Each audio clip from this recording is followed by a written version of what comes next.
So I called Sheldon Cohen because he used to be the IRS commissioner, he wrote the tax code, and he was also general counsel to the IRS. He is a true expert, and I couldn't find a better person to answer my questions. He graciously agreed to my interview. The reason I'm doing this documentary is because there are many people in America today who believe that there's no law that requires them to pay an income tax or file a 1040. And there are many people going to jail for it, fighting over it. The Internal Revenue Code is authorized by the 16th Amendment. I think it should be clarified. I think government should be transparent to the people. Why doesn't the IRS commissioner sit down with them and just explain it in clear English? Why? I don't think they really care. They don't think. I think they're just playing word games. You don't think they're sincere people? You know? No, I don't think they're sincere people. What does voluntary compliance mean? And why does the IRS code say it's voluntary to comply, not mandatory? That's a word euphemism we use. We use voluntary compliance when we talk about traffic signals. Most people, at 2 o'clock in the morning, do you stop at a red light? Yeah. Is there a cop there? Well, sometimes I don't. Well, I do, and most of us do. Most of us do. Right. But that's voluntary compliance. That was a complete perversion of logic. Traffic laws state that it is mandatory to stop at a red light. The IRS code says it's voluntary to comply. Mandatory and voluntary are the complete opposite of each other. Yet he wants us to believe that they mean the same thing.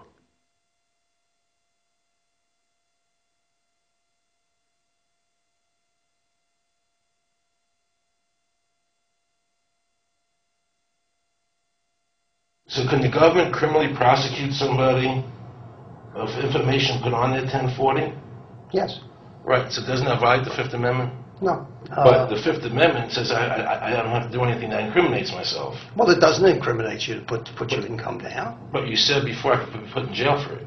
The commissioner wants us to believe that although the IRS demands that you fill out the 1040 and you can go to jail for it, that they are not violating your Fifth Amendment rights of self-incrimination. That is absurd. Isn't it true that the word income is not defined anywhere in the Internal Revenue Code?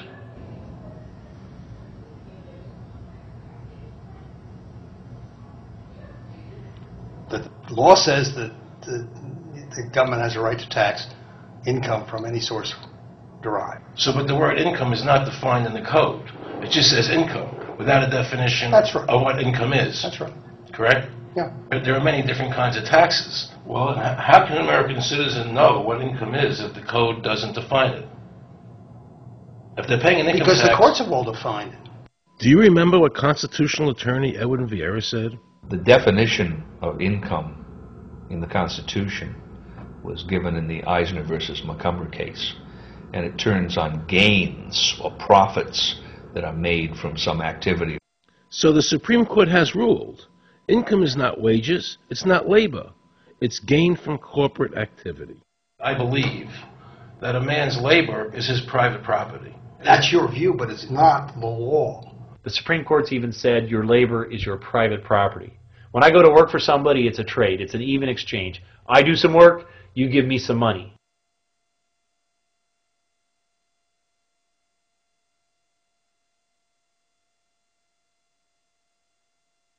In 1916, we had the Bruchaber case and the Stanton case. And the Bruchaber case and the Stanton case said that the 16th Amendment gave the government no new taxing power.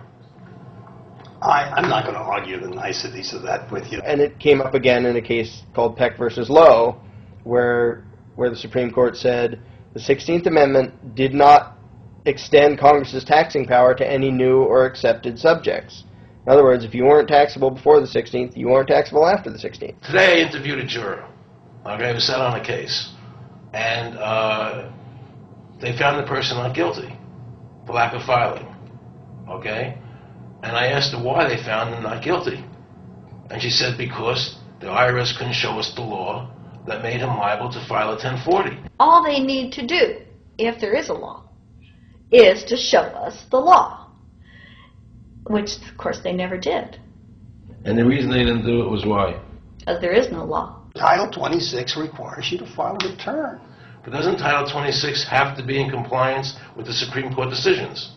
You're going to take a 1920 case and superimpose it on the whole Internal Revenue Code that was written after it? No, that's not. I can't believe what I just heard. Rewind.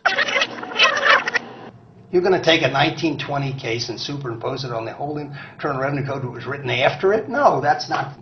Remember he said earlier the Internal Revenue Code was authorized by the 16th Amendment? The Internal Revenue Code is authorized by the 16th Amendment. Remember, the Supreme Court said the 16th Amendment did not give the government any new taxing power. These decisions have never been overturned. Let's listen further. Can the lower courts overrule the Supreme Court?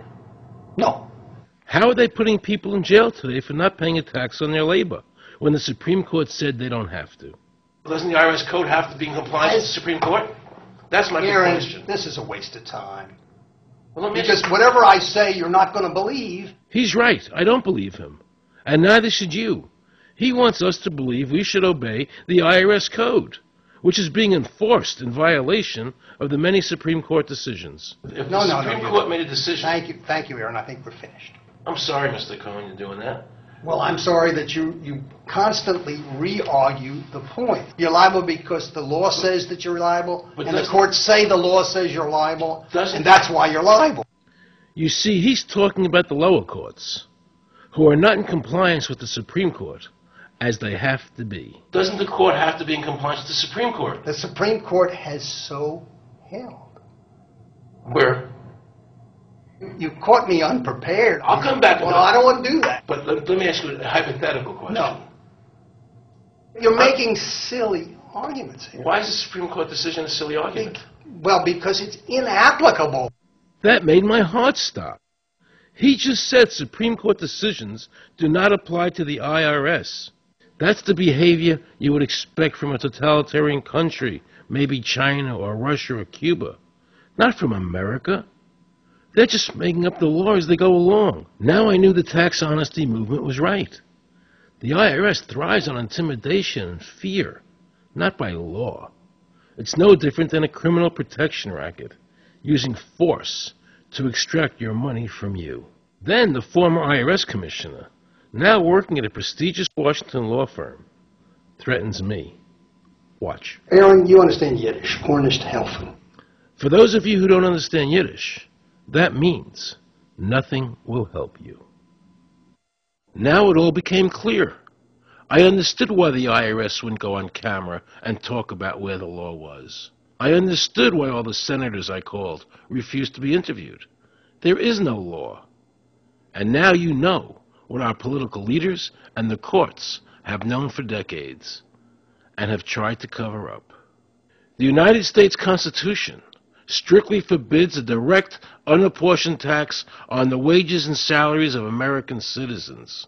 The United States Supreme Court has consistently ruled that the income tax is a tax on profits and gains, not on labor and wages. On behalf of the American people, I challenge the IRS to show me a statute that allows a direct, unapportioned tax on the wages and labor of the American people. And if I'm wrong, I will give my most humble apologies to the IRS. If the IRS is wrong, and there is no law, then every person who's been jailed should be let out of jail immediately, and any assets seized should be returned to their rightful owners.